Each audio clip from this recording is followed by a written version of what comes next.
Hello everyone, thanks for joining me today in this Tips Tuesday. Today we're going to be talking about having the proper mindset for nature and wildlife photography. Now there's this common misconception that every time you go out into the field you need to get a decent photo. And I'm just saying decent photo, I'm not even saying a great photo or a frame-worthy photo, just a decent photo. And it is the wrong kind of mentality to get into, and it's a dangerous cycle to get into because there's going to be periods where you end up going out and not coming home with a single decent image. And as you kind of progress and you continue to have these sessions where you don't have any decent photos, you keep coming home with no photos, then you're going to start basically losing the motivation to even go out. So this video is going to be kind of the mindset that I have and the approach that I have to my sessions when I go out into the field that I'm hoping will help you if you're just getting started in wildlife photography. This is a good kind of healthy mindset to start with. Or maybe if you're a veteran wildlife photographer and you've been out hundreds of times, but you've had a rough slump recently where you just haven't been able to come home with some decent photos. Maybe this will kind of give you the motivation to be able to go back outside and keep going at it and hopefully getting those photos that you want. So let's get into it. If you're new to my channel, my name is Todd DeWald and I am a full-time wildlife and conservation photographer in New England. In this tip series, it is my goal to share with you some of the tips and techniques that I've developed over the years, in the hopes that they will assist you in your photography journey. Consider subscribing to my channel to learn more, and thank you for watching. Now, wildlife photography, there's a lot of things that can go wrong, okay? And chances are you're gonna fail at getting the image that you want probably 80 or 90% of the time that you're out in the field. And there's so many different variables that will make it so that you don't get that shot. Maybe the wildlife isn't out today, or the weather was wrong, or the wind direction was wrong and it made them alert to your presence, or you're out in the wrong time of day. Something else spooked it. A dog ran on the beach and spooked all the birds off the beach.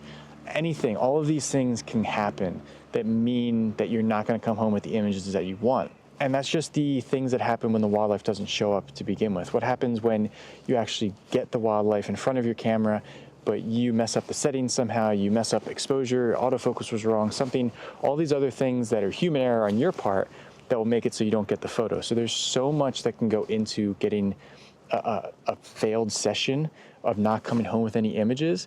So this misconception that you need to come home with a decent photo every single time you go out into the field really puts way too much pressure on you. And you need to just stop having that mindset. You need to free yourself from that mindset and instead shift into this idea of, instead of I'm gonna go out and get a decent photo every single time, no. How about you're gonna go out and you're going to explore nature and you're gonna come home with something with more knowledge than you had when you went out to begin with. But first, I want to talk about how dangerous it is to get into the mindset that you need to come home with an image every single time. Because there's going to be times when you come home with nothing, and chances are you're going to have a string of bad luck where you're going to come home with nothing a couple of times in a row. And if you have this idea of, oh, I need to come home with an image every single time, and then you start to look at your phone and you start to scroll through social media and say, oh, well, this photographer is posting a beautiful photo every single day, or there's dozens of photographers that are posting these amazing photos every single day. Well, then you start to have this internal voice come in and you start to have, well, maybe I'm not as good as them, or what do I even do this for? And then eventually, after a certain number of times where you come home with nothing, you're gonna end up thinking, well, what's the point in even going out? Why am I even gonna bother going out? And that's really where it starts to be a really dangerous mindset. And you end up just poisoning yourself. You end up not enjoying the wildlife photography anymore. You end up not realizing the purpose of going out in nature and photographing wildlife is just to be out in nature and explore and enjoy your time outside.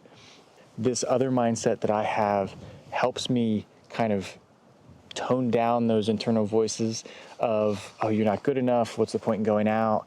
And it makes it so that you keep going out in the field, even if you have a string of bad luck. And you can just keep pushing, because then you will get that photo and it'll be so worth it when you do. And I just want to start by saying that for all the videos and photos you see me post on things, there's a lot of videos that are never posted because things don't work out. I don't find the wildlife. or I'm not happy with how the footage came out. So just because you even see me, oh, I'm posting a video every week, oh, I must just go out every single time and be successful and make a video. No, there's so many videos that I have not posted. So it happens to everybody, no matter how much experience you have, how many years or education you have for wildlife, it happens. Wildlife photography is hard. You're not going to get a photo every single time. So just break that concept and embrace the fact that you're not going to get a photo every time, because it makes it so much sweeter when you actually come home with that image, and then you're able to say, yeah, I put in the work, I was persistent, I was able to go out, and I eventually got the photo that I want. And then you can work from that and you can learn from that. And that's where I'm going to start talking next, is going out into the field, and instead of putting all the pressure on that you need to get a photo, enjoy it and learn from it. Okay, so learn from the time that you're out in the field, because that's going to make you a better naturalist, and that's going to ultimately make you a better wildlife photographer in the long run. So you might ask me, what can I learn from being out in the field if I come home with nothing? Well, the first question you can ask is, why did I come home without an image? It's the number one question you can ask. Was I out in the wrong time of day? Did I approach the area incorrectly? Was I in the wrong spot?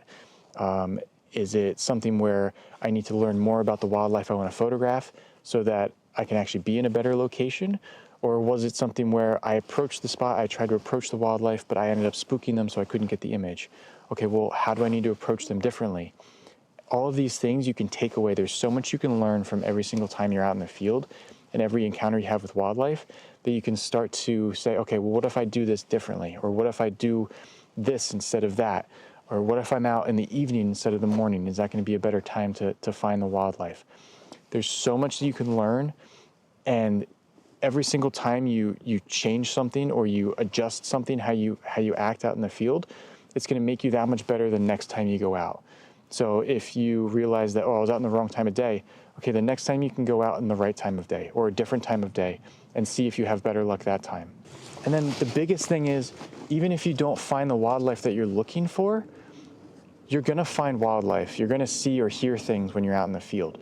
So come home and jot down, what did you hear? What did you see? Did you find some game trails when you're out there? Did you hear some birds that you've never heard of? Well, now you can identify those birds. Did you find a specific spot when you're out there that, oh, this might be a good spot to go and check next time? All of these things, you can compile a list of what you did see and what you did find out in the field, and then it's just going to make you so you have a bigger repertoire of what you know in that location for the next time you go out. So then maybe you want to photograph that bird that you heard, or maybe you found a woodpecker cavity nest. Okay, well, I'm going to go, and that's another subject I can go photograph, because I found that when I was out. Just because I wasn't meaning to find that woodpecker nest, well, maybe I can photograph that now. So there's so much that you can learn and build on every single time that you're out. And I keep harping on this, but it's just so much more of a healthy mentality of being able to come home with something compared to being able to come home with nothing because you didn't get that photo. Well, there's so much that goes into that photo that you need to learn and understand, that every time you come home with more information, you're going to have more information to put into that photo for the next time that you're out there. And the best thing that this mindset does is it makes you want to keep going out into the field. Because if you keep learning new things every time you're out, and you start to get excited about learning new things and looking at it as, oh, what am I going to find today? It's going to make you want to go out into the field. And the more you're out into the field, the better your chances of coming home with that image. So you can see how it changes the cycle of, oh, I came home with nothing, oh, I came home with nothing, and just having this cycle of not having anything. You flip that on itself, and now you have a cycle of, I came home with more knowledge. I came home with something every single time, and then eventually you're going to end up coming home with that image, and it's going to be so much more enjoyable, and it's so much better of a process when you do it that way. And I hope that kind of mentality will help you. It's helped me, because I've definitely had some times where I just don't even want to go out, because it's just like, well, what's the point? I tried doing this same thing a couple of times now. I should be finding the wildlife, but it's just not there. And you just have to think, okay, I'm thinking about it wrong. Instead, I need to go out and enjoy the experience, or maybe I need to go out without my camera and just explore things, not have the pressure of needing to get this photo. And it's gonna help you wanna keep learning and wanna keep going out into the field and making those awesome images that you can. So that's my tips for today. It's a lot that goes into it. I apologize if it's a little bit longer, but it's just, you just need to have that proper mindset, and it's gonna help you in the long run. And I hope this will help you, especially if you're just starting out. Don't get hung up on needing to post a photo every single day, or get a decent photo every single day you're out in the field. You're just gonna put too much pressure on yourself. You're gonna get frustrated, you're gonna get disappointed in yourself, and you're gonna not have the motivation to learn new things and try new things and keep going out. So that'll be it. Sorry if it was a little long-winded, but I hope it helps. If you are enjoying these Tips Tuesdays, please subscribe, give me a thumbs up, leave me a comment. Let me know if you have any helpful comments or thoughts about this mindset, and I will see you in the next Tips Tuesday. Thank you for watching.